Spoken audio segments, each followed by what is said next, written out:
చరణ్ ఫ్యాన్స్తో పాటు శంకర్ అభిమానులు కూడా ఎంతగానో ఎదురు చూస్తున్న సినిమా గేమ్ చేంజర్. దాదాపు 4 ఏళ్ల క్రితం మొదలైన ఈ సినిమా ఇప్పటికీ రిలీజ్ కాలేదు. ఈ సినిమాతో పాటుగా ఇండియన్ 2 సినిమాను కూడా చేశారు శంకర్.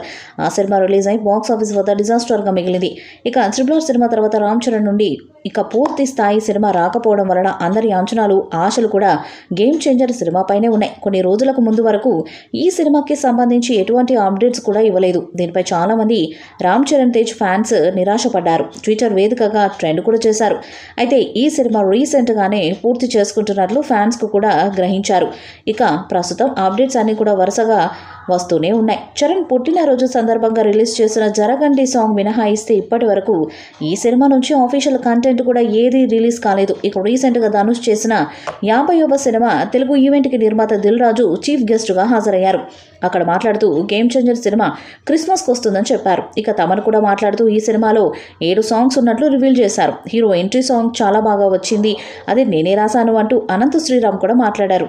ఇక రీసెంట్గా మరో సాహిత్య రచయిత కసాల శ్యామ్ ఈ సినిమా గురించి, తను రాసిన పాట గురించి కొన్ని ఆసక్తికర వ్యాఖ్యలను పంచుకున్నారు. అయితే ఈ సినిమాలో తను ఒక పాటను రాశానని, ఆ పాట ఫ్లాష్ బ్యాక్లో వస్తుందని, శంకర్ గారి భారతీయుడు సినిమా కోసం కలిసినప్పుడు మీరు రాసిన పాటని చాలా గ్రాండ్గా అద్భుతంగా తెరకెక్కించామని చెప్పారట. అయితే ఈ పాట మరో నెల్లూరు నెరజాన రేంజ్లో ఉండబోతుందంటూ శ్యామ్ తెలిపారు. ఇక ఇటీవల శంకర్ నుండి వచ్చిన భారతీయుడు 2 సినిమా అట్టర్ ఫ్లాప్ అయింది. దాంతో మెగాస్టార్ చిరంజీవి రంగంలోకి దిగినట్టుగా తెలుస్తుంది. గేమ్ చేంజర్ సినిమా విషయంలో తను కూడా ఇన్వాల్వ్ అయ్యి ఆ సినిమా రష్ మొత్తాన్ని చూస్తూ కొన్ని మార్చాలి అని దాని మీద డిస్కషన్స్ కూడా చేస్తున్నారట. ఎందుకంటే ప్రస్తుతం శంకర్ మార్కెట్ అనేది భారీగా డౌన్ అయిపోయింది. ఈ సినిమాతో సక్సెస్ అయితేనే ఆయన మార్కెట్ అనేది విపరీతంగా పెరుగుతుంది. రీసెంట్గా ఈ సినిమా అవుట్పుట్ మొత్తాన్ని చూసిన చిరంజీవి ఈ సినిమాలో చిన్న మార్పులు చేయమని చెప్పినట్టుగా తెలుస్తుంది.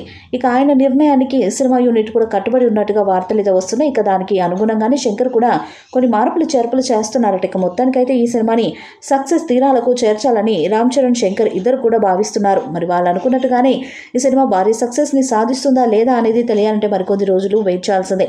ఈ వీడియోపై మీ అభిప్రాయాన్ని కామెంట్ బాక్స్లో తెలియజేయండి. వీడియో మీకు నచ్చితే లైక్ చేయండి, షేర్ చేయండి, కామెంట్ చేయండి. మరిన్ని అప్డేట్స్ కోసం మన ఛానల్ సబ్స్క్రైబ్ చేయండి. అలాగే పక్కన ఉన్న గట్టి సింబల్ గట్టిగా కొట్టండి.